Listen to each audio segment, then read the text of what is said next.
Buonasera a tutti. In 6 anni in Parlamento io non avevo mai visto una cosa del genere. Dovete sapere che oggi ci è stato impedito di fare il governo del cambiamento. E non perché noi ci eravamo induriti su Savona, non perché ci eravamo intestarditi su Savona, ma perché tutti quelli come Savona non andavano bene, tutti quelli che nella loro vita, come personalità di spessore, professionisti, persone che fanno parte anche con la loro vita accademica, che avevano preso parte a considerazioni in dottrina sull'euro, sull'Europa, chi era stato critico su questi argomenti non va bene come Ministro della Repubblica. E allora, se questo è il punto, allora abbiamo un grande problema in Italia, che si chiama democrazia. Questa non è una democrazia libera, se siamo in queste condizioni. Io sono stato un profondo estimatore del Presidente della Repubblica Mattarella, ma questa scelta per me è incomprensibile. Non è comprensibile perché noi ce l'abbiamo messa tutta. Abbiamo fatto un contratto di governo. In quel contratto di governo non c'era l'uscita dall'euro, in quel contratto di governo c'era la modifica dei trattati sull'Europa, in quel contratto di governo c'era la rivisitazione di alcune regole europee, questo sì. Abbiamo composto una maggioranza e abbiamo fatto tutta la squadra di governo. Cioè noi oggi siamo andati lì con tutti i nomi, ministero per ministero.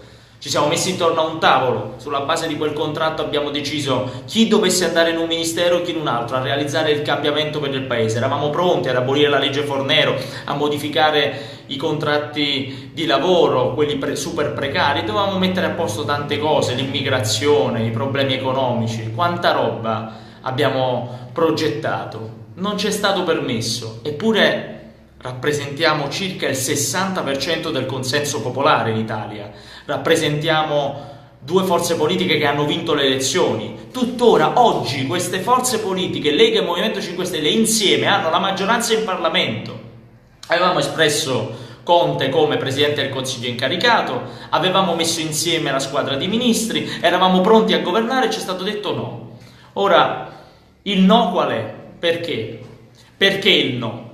Perché il problema il problema è che le agenzie di rating in tutta Europa erano preoccupate per un uomo che andava a fare il ministro dell'economia, che gli investitori erano preoccupati in tutta Europa. Questo è il punto. E allora ditelo, diciamocelo in questo paese, diciamocelo chiaramente, che è inutile che andiamo a votare, tanto i governi li decidono le agenzie di rating, tanto i governi li decidono le lobby finanziarie e bancarie, tanto i governi li decidono sempre gli stessi. Anche quando il popolo dà più del 50% di consenso a 2 forze politiche che vogliono cambiare le cose, vogliono rappresentare per gli italiani i loro interessi, alla fine un modo per bloccare tutto questo lo si trova sempre.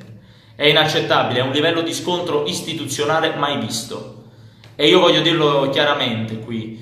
Non possiamo stare qui a guardare, a dire va bene, ok, torniamo al voto. E poi che succede? Riportiamo Savona al Quirinale pure con l'80% e ci ridicono di no. Perché? Perché nella sua vita aveva criticato l'euro. Uno che ha fatto il Ministro della Repubblica all'inizio della Seconda Repubblica, adesso non va bene più. Andava bene quando stava con Ciampi, quando stava col Movimento 5 Stelle non va bene più. Ma non è il punto di Savona. Vorrei che si sapesse questo e lo dobbiamo raccontare a quante più persone possibile. Qui il punto non è un nome, qui il punto è un modo di intendere l'Italia, sovrana oppure no. E per noi l'Italia è sovrana, perché la sovranità appartiene al popolo. E se questo è il punto, se si vuole impedire la partenza di un governo del Movimento 5 Stelle e della Lega, se si vuole impedire che parta un governo del cambiamento, e allora ce lo devono dire chiaramente, perché oggi lo hanno dimostrato. Io sono molto arrabbiato e potete immaginare quanto tempo abbiamo dedicato alla formazione di questo governo. Ci abbiamo messo oltre 80 giorni. Stiamo lavorando da tanti giorni, da decine e decine di giorni insieme, non solo la parte politica del movimento, tecnici, legislativi, la comunicazione. Stiamo lavorando dalla mattina alla sera per assicurare un buon governo a questo paese. Ma la verità è che stanno facendo di tutto per non mandare il Movimento 5 Stelle al governo del paese. E quando io dico stanno, ci sono quelli che sperano, ci sono quelli che remano contro e ci sono quelli che si lasciano condizionare. E io non posso accettare che il ministro dell'economia italiano lo decidano o altre nazioni o quelle agenzie di rating che sono quelle che non ci hanno informato della crisi del 2007 facendo perdere risparmi a milioni di persone in tutto il mondo. Quelli là devono venire a decidere chi deve fare il ministro dell'economia di un governo del cambiamento. Non lo so nei prossimi mesi che cosa succederà. Noi ci siamo, ci sarà sempre il Movimento 5 Stelle, ma è chiaro che con una consapevolezza totalmente differente. Io voglio chiudere questo video leggendovi la lista dei ministri, perché è quella che Giuseppe Conte ha portato al Quirinale, ce l'ho qui, e adesso come conclusione di questo video vorrei leggervela perché non è una cosa da poco. Presidente del Consiglio dei Ministri Giuseppe Conte. Vicepresidente del Consiglio dei Ministri e Ministro dello Sviluppo Economico, del Lavoro e delle Politiche Sociali Luigi Di Maio. Vicepresidente del Consiglio dei Ministri e Ministro dell'Interno Matteo Salvini. Ministri senza portafoglio. Ai rapporti col Parlamento e alla democrazia diretta Riccardo Fraccaro. Alla pubblica amministrazione Giulia Bongiorno. Agli affari regionali e alle autonomie Enrica Stefani. Al Sud, Ministro per il Sud, senatrice Barbara Lezzi. Ministro per la disabilità Lorenzo Fontana. Ministro per gli affari esteri e della cooperazione internazionale, qui avevamo messo un ambasciatore, Luca Gianzanti. Ministro della giustizia Alfonso Bonafede. Ministro della Difesa, la nostra Elisabetta Trenta. Ministro delle Economie e Finanze, Paolo Savona. Ministro delle Politiche Agricole, Alimentari e Forestali, Gianmarco Centinaio.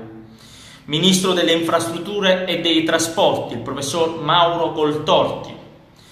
Ministro dell'Istruzione, dell'Università e della Ricerca, il dottor Marco Bussetti. Ministro dei Beni e delle Attività Culturali e del Turismo, il dottor Alberto Bonisoli, indicato da me in campagna elettorale. Ministro della Salute, deputata Giulia Grillo. E sottosegretario alla Presidenza del Consiglio, Giancarlo Giorgetti. Questa era la squadra di governo che domani mattina poteva giurare al Quirinale. Qual è la morale della favola? È che in questo paese puoi essere un criminale condannato per frode fiscale, puoi essere Angelino Alfano, puoi essere una persona sotto indagine per corruzione, puoi essere una persona che si è macchiata di reati anche legati alla pubblica amministrazione o alla infiltrazione della mafia nella pubblica amministrazione e nello Stato, e il ministro lo puoi fare. Ma se hai criticato l'euro e hai criticato l'Europa, non puoi permetterti neanche di pensare di fare il ministro dell'economia in Italia. Ma non finisce qui. Ciao.